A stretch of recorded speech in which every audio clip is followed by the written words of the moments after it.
If you're a history enthusiast or a survivalist, you already know the importance of understanding how people adapted under extreme circumstances.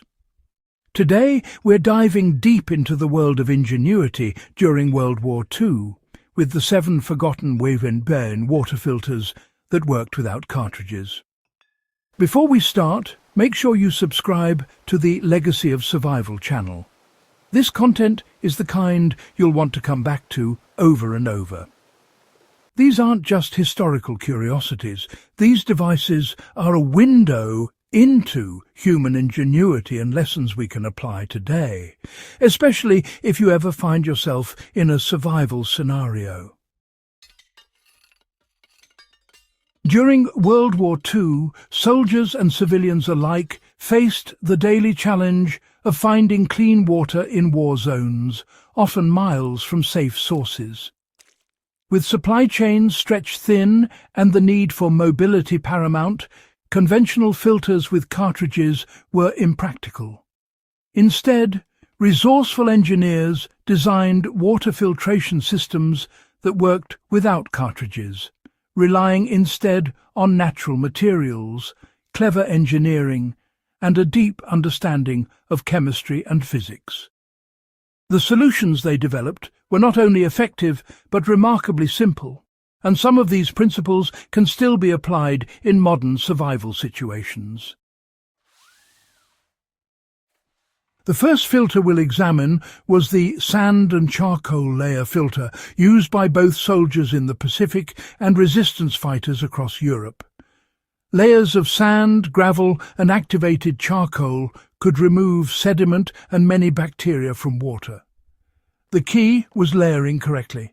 Gravel at the bottom to support the sand, sand in the middle for fine sediment filtration, and charcoal on top to remove odours and some pathogens.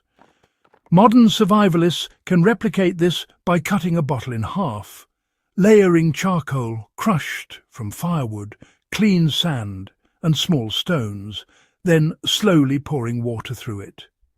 It's slow, but in a pinch, it was life-saving. Next, the metal mesh gravity filter deserves attention. This World War II invention used fine metal screens and gravity to remove larger debris from water. While it didn't purify water fully, it was essential as a first step before using other methods like boiling or chemical treatment. For example, a soldier would pour water through multiple metal mesh layers to catch leaves, sediment and insects. Today, a similar setup can be made from a stainless steel mesh over a container, giving you a quick pre-filter for natural water sources. The third system, known as the ceramic candle filter, was a marvel of wartime ingenuity. Made from clay mixed with fine charcoal dust, these porous cylinders allowed water to pass through while trapping bacteria and particulate matter.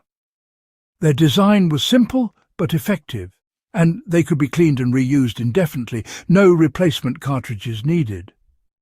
Modern enthusiasts can replicate this principle using ceramic pot filters in remote survival scenarios, especially when electricity or complex equipment is unavailable.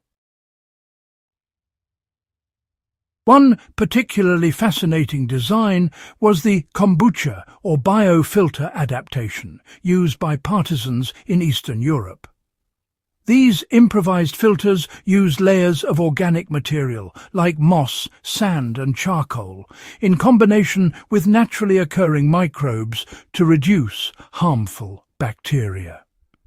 The biological action didn't make the water sterile, but significantly improved safety.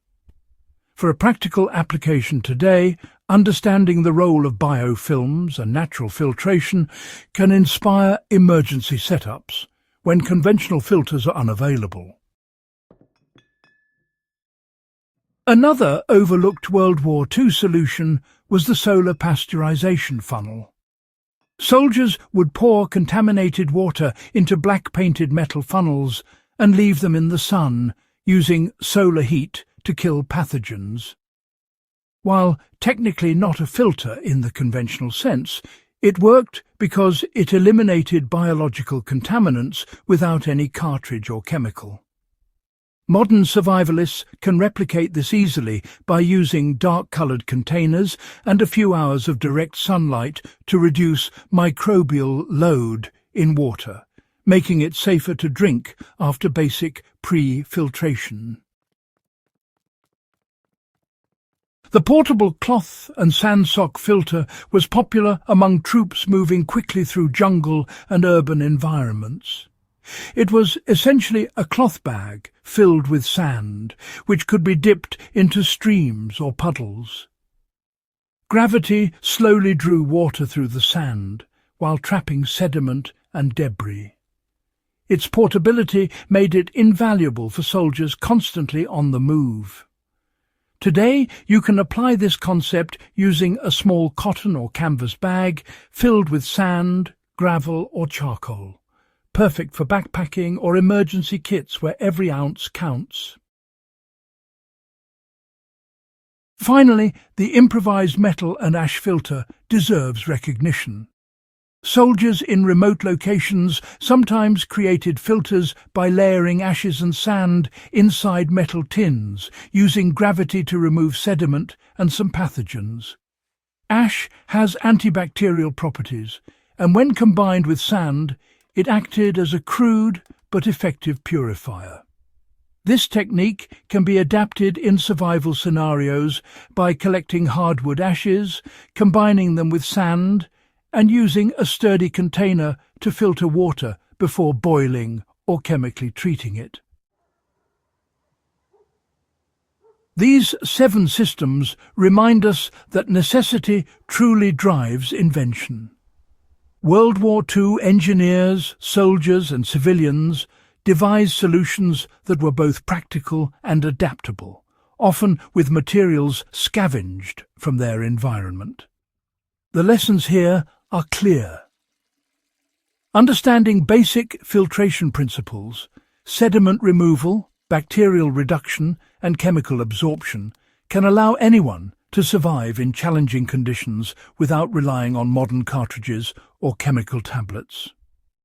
The legacy of these forgotten filters is more than historical curiosity. It's a blueprint for resilience and self-reliance.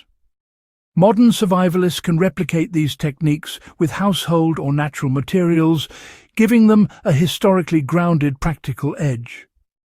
If you've enjoyed this deep dive into the forgotten innovations of World War II, subscribe to the Legacy of Survival channel.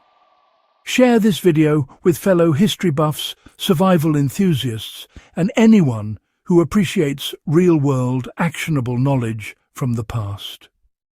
Staying informed about these methods isn't just educational, it could be life-saving.